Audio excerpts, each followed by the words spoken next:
to the 80% Catholic in the Philippines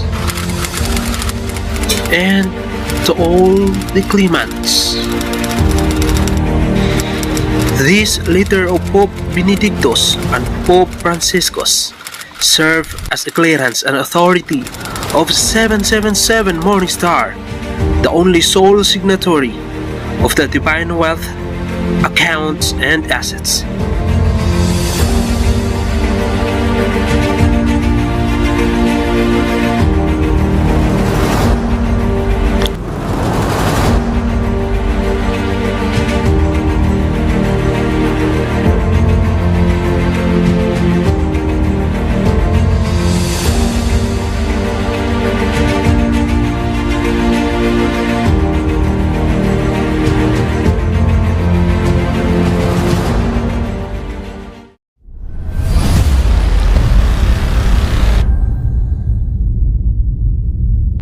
Yes, there is gold. There is Marcos gold. And plenty of it piled up and locked back home, known only to the high heaven of Credit Suisse and other Swiss banks, because the bank's secret law is authored by my President Ferdinand Edelin Marcos.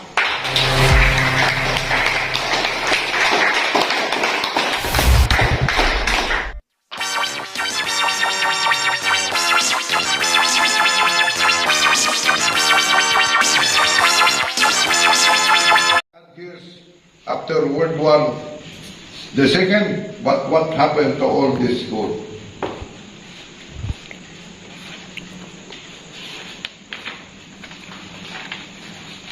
During the Second World War, the three big defenders of Roman Catholicism, Hitler, Mussolini, and Franco, enjoyed concordat with the Vatican. One of them was even known to have proudly stated, "I learned much from the order of Jesuit until now. There had been anything more grandiose on the earth than the hierarchical organization of Catholic Church. I transferred much of the organization into my own party. The SS organization has been constituted by Himmler according to the principles of Jesuit order, the regulation and the spiritual exercises prescribed by Ignatius de Loyola, where the models Himmler tried to copy exactly. Himmler's title as Supreme Chief of the SS was to be the equivalent of Jesuit General, and the whole structure was a close imitation of Catholic Church hierarchical order. When World War II ended, the Vatican, after supporting the Nazi war machine, found itself jumping to the other side of the fence, where General Eisenhower was. The reason was obvious. The Papal State didn't want its wealth, including in the Black Eagle category, or it would face a financial ruin. By this, the classified intelligence report reveals that Swiss bank had accepted goods looted by the National Treasury and occupied countries, and from dead Jews too. In return, Swiss bank supplied the foreign currency that the Third Reich needed to purchase vital war materials. They also financed foreign intelligence operations by provoking funds for the German Frank companies in Spain and Portugal. Money is God of the Swiss banker. The mean of Swiss neutrality. Did it ever cross your mind that despite our huge debt, the IMF has allowed us to successfully exit from IMF bondage in March 1998 what could have been the irresistibly convenient quid pro quo with the banking mafia. And the Swiss bankers, Swiss guard, and the extension of Switzerland itself interlock. Why do papal guards traditionally come from Switzerland? Are they part of the service offered by the financial oligarchy who are secretly in control of the world? Switzerland was a neutral, but it has an ambiguous, expedient kind of neutrality. Neutrality, which like most foreign policies, was ultimately based on more on national self-interest than adherence to any abstract, let alone moral principle. Thus, it was not surprising to see descendants of Holocaust victims having a difficult time reproving their parents' wartime deposit. All those due in the time of Hitler, all of them was extricated. Switzerland is partly to a host of multilateral treaties for legal assistance with other countries. Under these treaties, the Swiss authorities promise to aid foreign governments in prosecuting a wide range of criminal cases, such as, however, is forthcoming only in the crime of the foreign government is persecuting is also crime under Swiss law. This fact has often led to misunderstanding and charges that the Swiss government is covering for the bankers, particularly in regards to tax matter. For example, in 1959, Switzerland has signatory to a treaty among members of the Council of European providing for reciprocal legal in criminal cases. However, Switzerland made it clear that violation of foreign exchange regulation or foreign tax law, unless there was proved and offences against foreign military laws, were not to be included, as they are not considered crime in Switzerland. But in other countries, tax evasion is criminal. In Switzerland, no. We are facing extremely powerful group of counterclaimants. Very few people are aware that the Bank Secrecy Act in 1936 was enacted expressly to protect this group asset from being taken over by the Nazis. The Swiss Federal Banking Law of 1934, revised in 1971, made it a criminal offense to break Swiss banking secrecy law.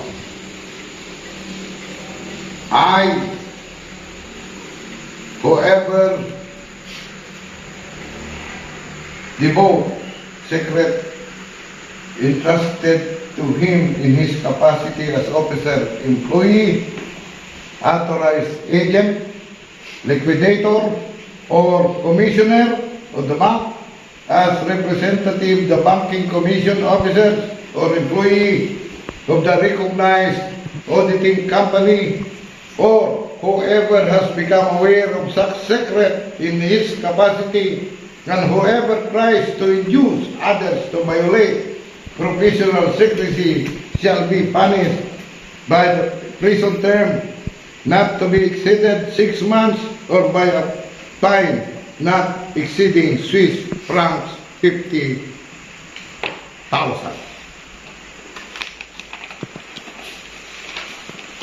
Second, if the act has been committed by negligence, the penalty shall be fine exceeding to 30,000, not exceeding of 30,000 Swiss francs. Third,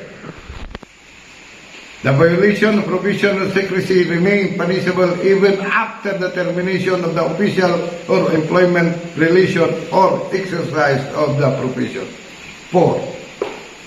Federal and cantonal regulation concerning the obligation to testify and to furnish information to government authorities shall remain reserved. Banks went even further in some cases to prevent the possibility of indiscretion for their client by designing account only by numbers. The number account has no special legal status. They are covered by same laws of banking secrecy that cover all accounts. The major difference is that the number of employees who knows the identity of the account holder is limited only by banking manager and 2 or 3 of his officers. So, this is not an ordinary account. Don't attempt if you are only playing. So many of those lawyers in the Philippines was put in prison because they are so ignorant about Swiss banking secrecy law. Banks, we surely with a BDO Manhattan, the medical billion, the Vatican has a large investment with the Rothschild of Britain, France, and America, with Ambrose Bank, the Chase Manhattan Bank, the First National Bank, with Credit Suisse in London and Zurich. In United States has a large investment with the Morgan Bank, the Chase Manhattan Bank, the First National Bank of New York, the Banker Trust Company, and others. The Vatican has billions of shares in the most powerful international corporations such as Gulf Oil, Shell, General Motors, Bethlehem Steel, General Electric, International Business Machine, TWA, and many others. The Vatican treasure of solid gold bars has been estimated by United Nations World Magazine to the amount of several billions of dollars. A large bulk of this is not stored with the U.S. Federal Reserve Bank, while banks in England and Switzerland hold the rest. But this is just a small portion of the wealth of the Vatican. With this, the U.S. alone is greater than the 5 wealthiest corporations of the country.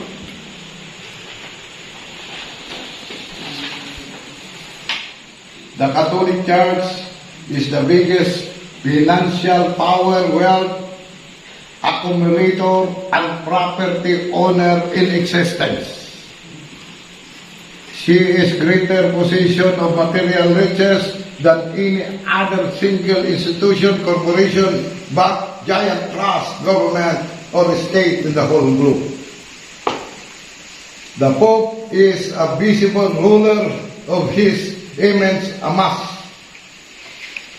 of wealth. He is consequently the richest individual of the 20s. The 20th century, no one can realistically assess how much he is worth in terms of billions and billions of dollars. This explains why Pope John Paul II is forced to ride in a bulletproof Pope mobiles each time he travels. This also spells out the reason why even in his home he is still guarded and surrounded by UC-wielding Swiss guard.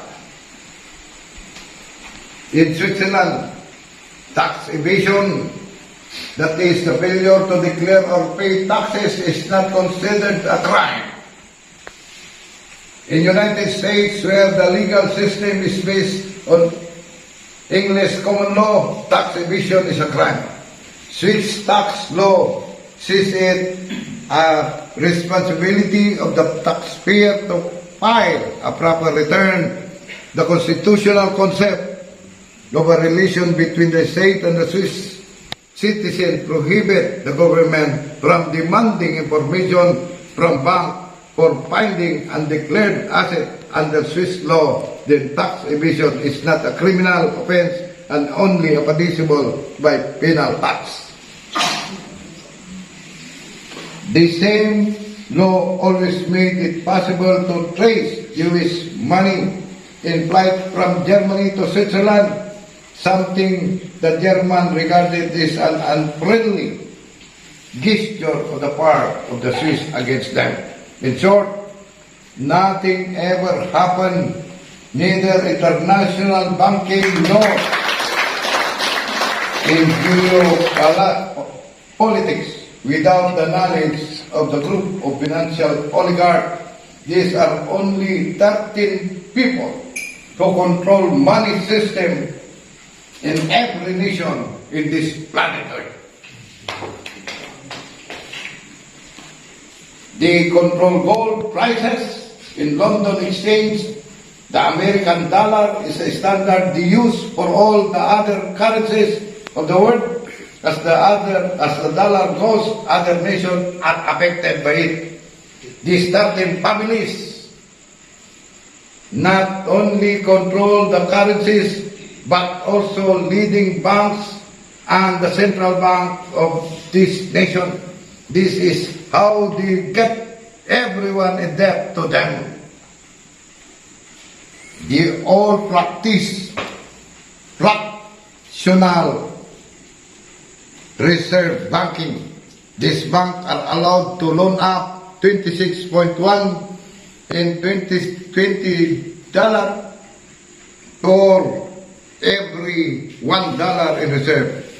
The global 2000 is their fine phrase by which they feel they can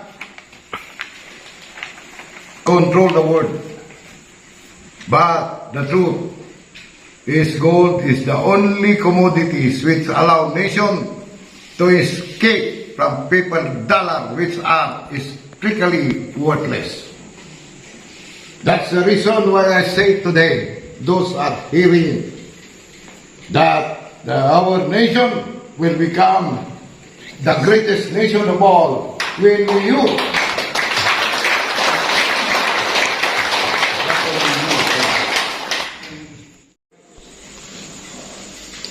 my countrymen, I urge you, if you are interested with these ultimate amazing facts about what's happening in this globe, so that you will discover your part and partial with the plans, aims and objectives, purpose of God. Subscribe, click. That is the only way you can reach the wonder boy of Mr. Marcos, Mr. RP, so that you will know these amazing facts. So, for the meantime, take your rest. We'll continue. We promise that we will continue to unveil the secret of the lost cash and gold. Thank you very much, especially to the Jurist TV for making a motivation so that the whole Filipino will know the truth. Thank you.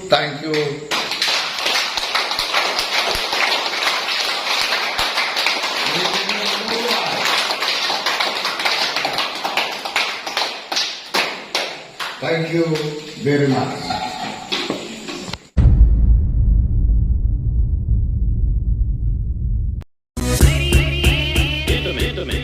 DJ